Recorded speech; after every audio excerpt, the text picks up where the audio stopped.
Hello again, this is Dan from DIYWebMarketer.com, and today we're going to talk about mindset. Mindset is the proper thinking that you must have to become successful online. Now, the difference between being successful and failing is not as big as you might think, but there are a few things to get straight before you get started to make sure that you achieve the success you desire. Now, before we get on with this, before we get to the video, I'd like to ask that you subscribe to my channel and give a thumbs up to this video so that other DIY web marketers like yourself can find us. So with that, let's look at the proper internet marketing mindset.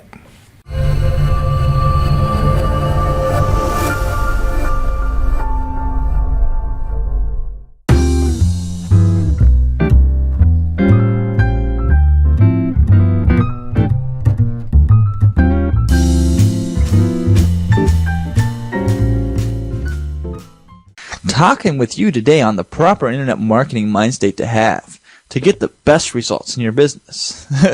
And all kidding aside here, this is the most important stuff. Jim Rohn, I listened to him, and you'll see this quote here in this seminar. He once said, work harder on yourself than you do in your business. Or work harder than yourself than you do on your job. So most people will spend 8 hours a day working for somebody else, then they'll go home and do nothing. So they'll put more time into their job than they will into improving themselves. And that's sad, because once you build skills, they transfer into all areas of your life. And this is another interesting thing. Most people think the difference between a successful person and a failure is like 80%. Like a successful person does 80% stuff differently than a failure. And really the opposite's true. It's only a handful of small daily tasks that separates a successful person from a failure. A successful person doesn't procrastinate. They typically get on with it. And then they usually are interested in feedback more than the result. And they're confident in their ability. And they're solution-oriented and able to adapt quickly when stuff happens, and respond positively. And really, that's about it. That's the only difference. It's not that they're more intelligent than a failure. It's not that they have opportunities that a failure doesn't have, or all these other things. It's just really they just do a couple habits differently, and that dictates all the results. So here's some stuff that's specific to internet marketing mindsets that are going to really help you get the results that you want. Be in it for the long haul. This drives me nuts more than anything. And I guess I understand. People come into this industry for the most part looking for that quick fix solution. And unfortunately, there are very few of those. They're far and long and in between. And most of them rely on luck. Most of them are not duplicatable. That's not a very sound business strategy. And this is a business. So be in it for the long haul. Only lottery winners make $1 million overnight. This is not a strategic plan of making $1 million. This is luck. Almost every self-made millionaire I know did it over a long period of time. So what does that tell you? It tells you if you're in it for the short-term solution, you're going to get very, very perturbed when it doesn't happen, and then you're going to be much more likely to quit. If you're in it for the long haul, this is what I like to say. You're not looking for instant riches, but you do want instant feedback. And what I mean by that is you want to be able to try something, get an idea, try it immediately, see what happens, and then decide what to do next after you get some results in the marketplace. Here's another trick. Speed is important, and this is why there is this seemingly surface incongruence that I'm now hammering into you that's not. Makes a lot of sense. You want to be in it for the long haul because it's going to probably take you a while to build the assets, to build the expertise, and to build the contacts, and to get the knowledge you need to succeed. But the harder you go, the more you're going to shorten that curve, and the more likely you are to succeed. So one of my mentors once told me, he said, the secret is to condense 5 years of experience into 1 year. It usually takes about 5 years to master something. Anything worth mastering usually takes about 5 years before you can become a bona fide, off the top of your head expert. You've seen it all. You've done it. You've got this experience. Okay? Now, he said the secret to really going to the top of your industry and being successful is to condense those 5 years into 1 year. So that means A, building smart systems that allow you to get experience quicker, and B, it means really burning the midnight oil. 16-hour days are a normal part of my life. And I said to my mom the other day, I said to her, you know what? I'd rather work really hard now when I have the vitality and the youth, and then take it easier in my later life and do exactly whatever I wanted. I'm willing to pay the short-term sacrifice in order to get the long-term gain, okay? Condense 5 years into one. That means go hard. If you're starting out, you've got to go hard, Go as hard as you can go, and then go a little bit harder. That's a great mindset. Be happy with small, constant improvement because you're not going to get rich overnight. That's what the instant feedback is for. Get a little better every single day at product creation. Get a little better every single day at traffic generation. Get a little better every single day at copywriting. Get a little better every single day at focusing on one task at a time, getting more done and being more productive. Okay? This is interesting. This is why you should be in it for the long haul. Most breakthroughs happen by complete accident. So, one day I was like, I want to try webinars because I have this time management idea that I wanted to share with people, and I didn't know if it would work or not. And I told them that, and I said, so I'm going to try this webinar. I've never used it before. We'll see what happens. But I want to do this in real time so I can get some real-time feedback here instead of putting it out in the course. Dropped it out there, did the webinar. It was great. It was free because I was just testing it out. And then I was walking one day, and I thought to myself, okay, this webinar is $97 a month. Are you going to stay on and pay $97 a month, or are you just going to cancel it? And so I was trying to justify in my mind if it was a sound business decision. I said, let me find out. Instant feedback, by the way. I am going to create a product and see if I can launch it as a webinar series. I did. And I made a ton of money from that. I was like, wow, this is so easy, and I'm making all this money. So, I've since lost 4 or 5 group coachings with that. And, we just launched one the other day that while I'm shooting this video that pulled in $12,000 in 24 hours, a little over 24 hours. Crazy. And it's the easiest product to deliver in the world, and it gives them a lot of value. That was by an accident that the breakthrough happened, so that I reinvented my business to incorporate it. Timing has a lot to do with it, too. Sometimes the marketplace is not ready, or sometimes you are just not in the right place. And so that's why you're in it for the long haul, so you can be lucky eventually, because the more you do, the luckier you'll get, okay? This is the path to success. It's a zigzag. It's not a straight line. Very few people go from point A to point B, where point A is where they started and point B is their successfully defined outcome, and get there in a straight line. Usually you're course correcting just like a plane who's off course 90% of the time but still always arrives at its destination. So that's the proper mindset. Okay? The other thing here is work on developing one skill at a time. This is a mindset to have. And this really ties in with long haul too. Your biggest leverage asset, your biggest leverageable asset is your specialized knowledge, because that's something you have that nobody else has. Okay? Gain specialized knowledge in one area at a time. Make it unconscious, meaning that you become such an expert at it that you don't even have to think about it. You can just do it. You don't have to check your notes. You know your notes. You don't have to go out and study every single day. You have it in your head. You only have to keep it sharp by practicing it. And then it's unconscious. And you can just do it like tying your shoes or driving on a car. And then you go out and you do it with the next skill. Then you go out and you do it with the next skill. And really, you only need 3 or 4 really good skills to be a stud in this business. The logic approach is to focus on synergistic skills. So, like I've talked about it before, product creation is a strong asset, a strong specialized knowledge I have. I can create really great products very quickly. And copywriting is another expertise I have. I have my own system where I can write copy extremely fast. It's very good quality and pulls the conversion rates that I like. Those are synergistic skills because you need copywriting to sell your products. And then the next skill I got really good at was email marketing. Marketing to my email list, that is a synergistic skill because once you create a product, once you sell them, then you want to sell them more stuff on the back end. So that's very logical to master that skill. The next skill I mastered was focus and confidence with my ability to manage my time. And that's synergistic because that will work with copywriting, productivity, product creation, all of those other things. Finally here, this is how you get really good at developing one skill at a time. Experience is the mother of skill. You don't learn how to ice skate by going to a seminar. You learn by strapping the skates on, and you have a guide take you out on the ice and show you on the ice. So you learn something by going out and doing it and checking and seeing what happened and going back out and doing it again, not by reading about it in an ebook. That only gives you a map. But looking at a map doesn't mean that you're going to arrive at that destination. You actually got to walk the trail that's shown on the map. So this is the other mind state. I'm going to do this one skill at a time. Just keep adding skills to my business. Here's another mind state that you got to have. Never hesitating. Always taking action is how you should frame it in your mind, because that's a positive instead of a negative. But you should eliminate hesitation from your mindset. And this is why. This is the most important thing I can tell you about this. It's easier to correct a wrong decision than indecision. Because a wrong decision will tell you at least this way doesn't work. You should probably look at these other alternatives instead. Indecision doesn't tell you crap. You have absolutely no idea.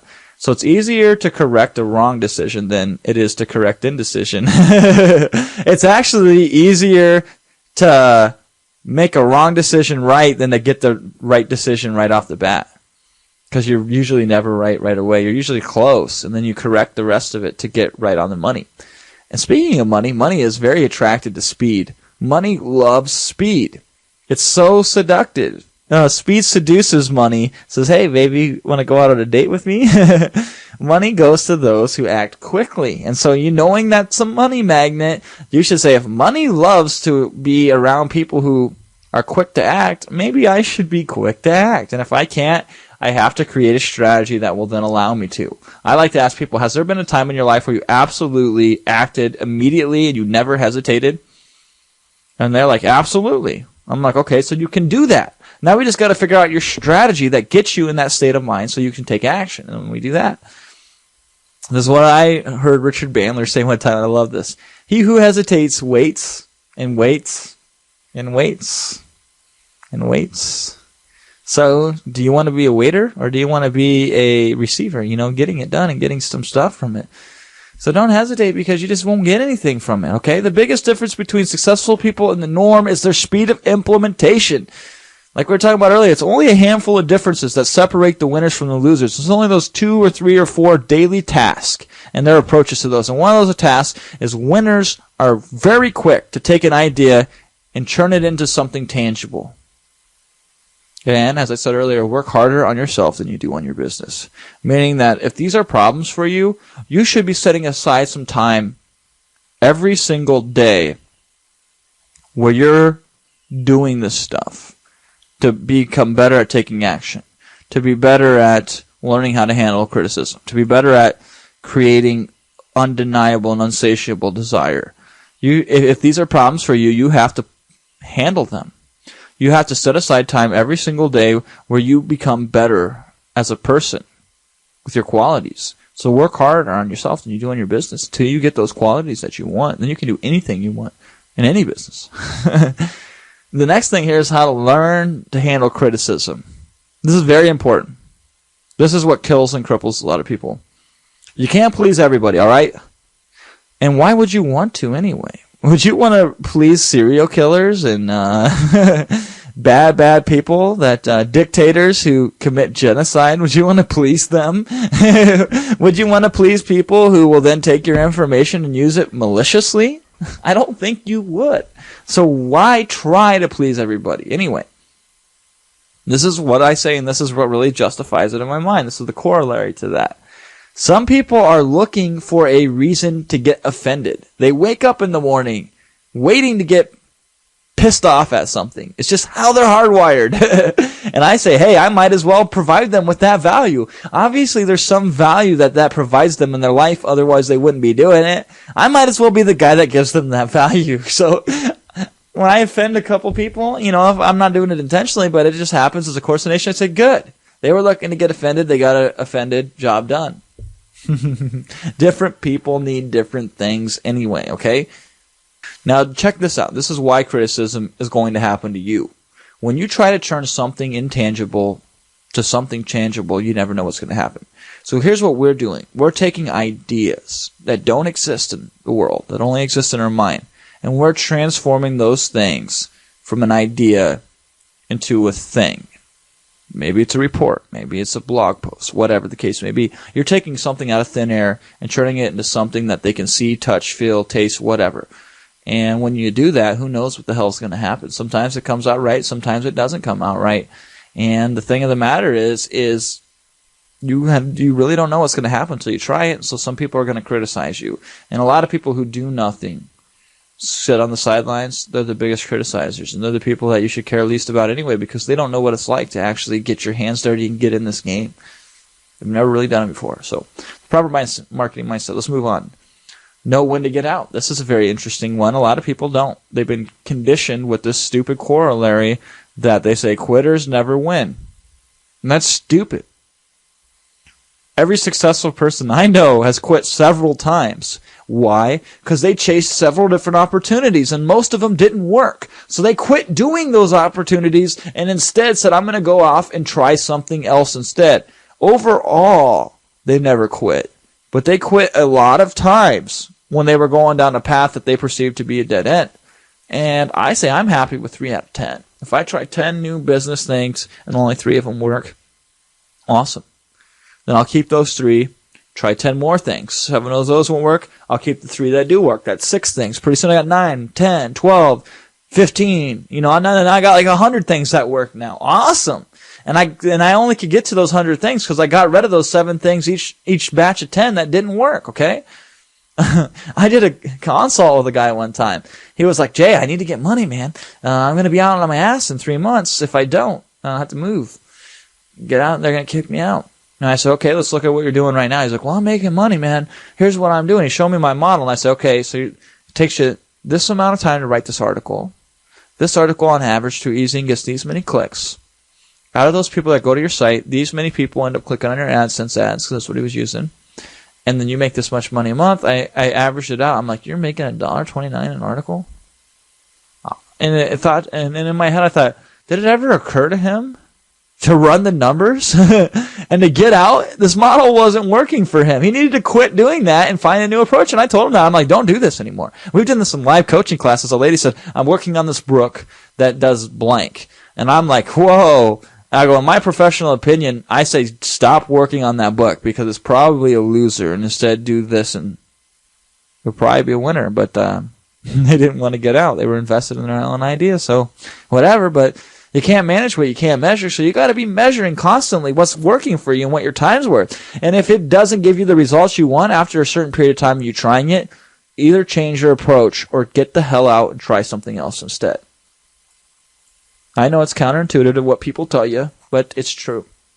Don't be afraid to cut your losses, what it amounts to. Absolute desire is huge in internet marketing. That's the next one here.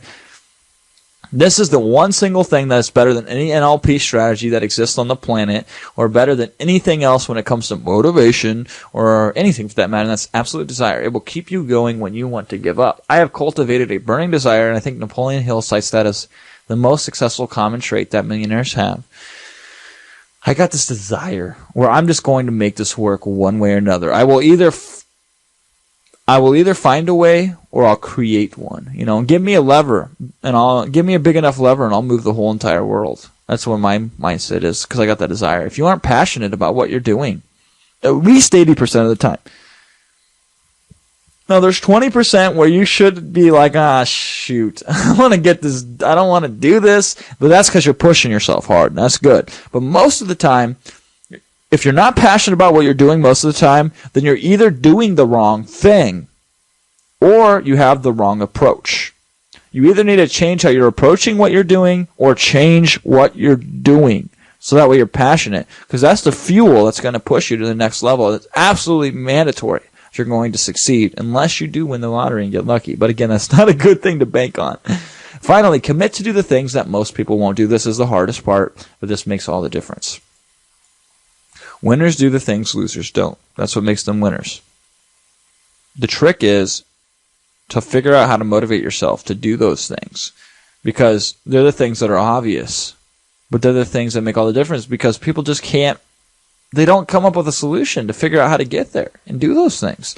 And they don't work on themselves, so they can do those little extra things that the losers don't do. Look for those small little 5% extras. These are biggie that get 95% of results. So, for example, in PLRs, I always repackage them and I always represent them so they're different than everybody else out there. It doesn't take me much longer, but it makes all the freaking difference in the world. And that's like that in all kinds of stuff, okay? This is hard. This is a weed in your garden you're going to have to kill. This is something you're going to have to come up with a strategy for. I've worked most of my life in my mind state to figure out how to do those things that most people aren't willing to do, so that way I can get the results that most people don't get. That's it. There you have it. There's some mind state stuff for you. Apply these mind states. Put them to use. Let me know how it works out for you. I'll see you on the blog. Thanks for watching.